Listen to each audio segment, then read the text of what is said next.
Warren Buffett, the name is pretty much synonymous with investing success, right? But how did he actually become the most successful investor in history? Well, it wasn't some secret formula or a complex algorithm. His entire success is built on a set of simple, powerful, and honestly, timeless principles that anyone can learn. So in this explainer, we're going to distill that core wisdom and show you exactly what it's all about. Our guide on this journey is Jay Pardo's fantastic book, which really decodes Buffett's entire investment philosophy. We're going to break down all 24 of his core lessons into a simple, powerful framework that you can actually use. And this quote right here, it really sets the stage for everything. This is the key. Buffett's genius isn't about being complicated. It's about mastering the fundamentals with an almost superhuman discipline. Solid principles, solid results. It really is that straightforward. To make sense of it all, we've structured these lessons into what I like to call the pyramid of investing wisdom. We're going to start at the very foundation with your mindset, then build our way up through choosing the right companies, acting with discipline, and finally, reaching that peak of becoming an intelligent investor. So let's dive in. Part 1, building your mindset. Now, before you even think about looking at a single stock, Buffett insists that you have to cultivate the right temperament first. And this isn't just a suggestion. It is the absolute bedrock of any long-term success in investing. So look at this. You've got two completely different worlds on this slide. On the left, you've got hyperactivity, the path of the impatient. This is all about frequent trading, chasing the latest hot trend, and just running around in circles. But on the right, you have the path of the intelligent investor, which is all about strategic inactivity. You know, Buffett believes that smart investing is often about doing absolutely nothing. Just let your great businesses do the heavy lifting for you. So what does this ideal temperament actually look like? Well, first, you need an even temper. You can't let the market's mood swings control your emotions. Then you need patience, and we're talking decades, not minutes. You have to think for yourself, be your own advisor, and tune out all that noise. And of course, there's the classic Buffett mantra, be fearful when others are greedy and greedy when they're fearful. It's all about emotional control, not a high IQ. And wow, this quote from Buffett's own mentor, the legendary Benjamin Graham, just says it all, doesn't it? The biggest battle you're going to fight as an investor isn't with the market, it's with your own impulses. If you can master yourself, you're already halfway to the finish line. All right, let's move to the next level of our pyramid. Part 2, choosing the right companies. So you've got the mindset down pat. How do you actually find those businesses that are worth owning for decades? Buffett's filter is, just beautifully simple. It's all right here.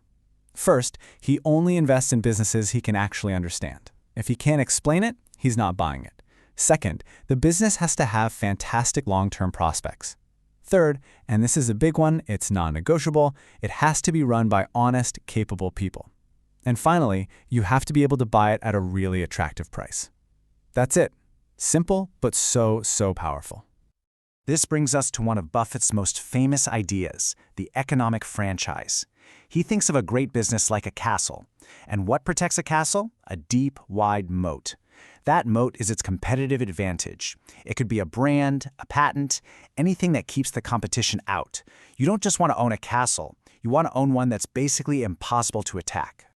So where does he find these amazing castles? Well, funny enough, it's often in the most boring places. Buffett is famous for avoiding the chaotic, fast-changing world of high-tech. Instead, he loves low-tech businesses like See's Candies or Coca-Cola. Simple, stable companies you can count on. Because in investing, trust me, boring can be beautiful. So how do you find these hidden gems? The key is focus. First, you have to stay inside your circle of competence. Only invest in what you truly get. Second, ignore all the macro noise, the economy, politics, all of it. Instead, focus like a laser on the micro, the specific business itself, and, just as important, the people running the show. Okay, so now we have the mindset and the strategy. But that's useless if you don't have the discipline to actually follow through, especially when things get rocky. That brings us to part 3 of our pyramid, acting with discipline. And this is where Buffett really turns conventional wisdom on its head. Most experts tell you to diversify, don't put all your eggs in one basket. Buffett thinks that's just, quote, protection against ignorance. His approach, concentration. Once you've done all the hard work and found a truly wonderful business, why would you only buy a tiny piece of it? He believes in putting big money behind your best ideas. This leads us to the ultimate test of discipline for any investor. What do you do when the market is in an absolute freefall and everyone around you is panicking? Do you sell? Do you hide? What's the Buffett move? And there's your answer. For Buffett, a market crash is a gift. It's like a Black Friday sale for stocks. It's that rare opportunity when Mr. Market, in a total panic, offers to sell you wonderful businesses at ridiculously cheap prices. A disciplined investor doesn't run away from the fire. They run toward it with a shopping list. And this is what happens when you act with that kind of conviction. Back in the depressed market of 1973, Buffett put about $10 million into the Washington Post. That single disciplined investment made while everyone else was freaking out is now worth over $1 billion. That's a return of over 9,000%. That is the power of being greedy when others are fearful. So, what kind of habits build this discipline? Well, here they are. You have to ignore the constant flashing of stock quotes. You tune out the so-called experts and their useless forecasts. You think like a baseball batter. You don't have to swing at every pitch. You just wait for that perfect one, right in your sweet spot. And most critically, you understand the mood swings of Mr. Market, and you always demand a margin of safety, which just means buying a business for way less than it's actually worth. Okay, this brings us to the very peak of our pyramid. Part 4, Becoming an Intelligent Investor. This is where it all comes together. It's about the continuous learning and wisdom that takes you from just following rules to actually embodying the entire philosophy. Buffett's view on Wall Street is pretty clear. He sees most of its complicated theories and technical charts as this grand performance, kind of like the emperor with no clothes. He believes that true value isn't found in some complex algorithm. It's found by doing the simple, fundamental work of analyzing a business. This chart just visualizes a core lesson perfectly. Study after study shows the same thing. There's an inverse relationship between how often you trade and how well you do. The more you're trading, the more you tend to lose to fees and bad timing. The less you do, just letting your great businesses work their magic, the better your returns. Inactivity wins. Because mastery isn't some destination you arrive at. It's a lifelong journey. You have to read constantly. You have to learn from other people's mistakes so you don't have to make them yourself. You apply all of your brain power.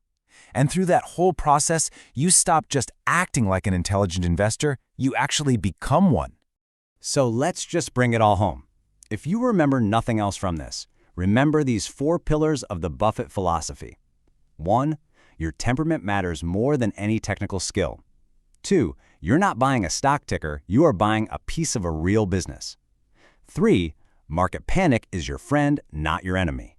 And 4. Your greatest weapons in this game are patience and the willingness to just sit there and do nothing. And that brings us to the end. We've built the entire pyramid of investing wisdom, from the foundation of mindset all the way up to mastery. So the question isn't whether these principles work, we know they do. The question is whether you'll use them. So I'll leave you with this to think about. What is the very first lesson you're going to apply tomorrow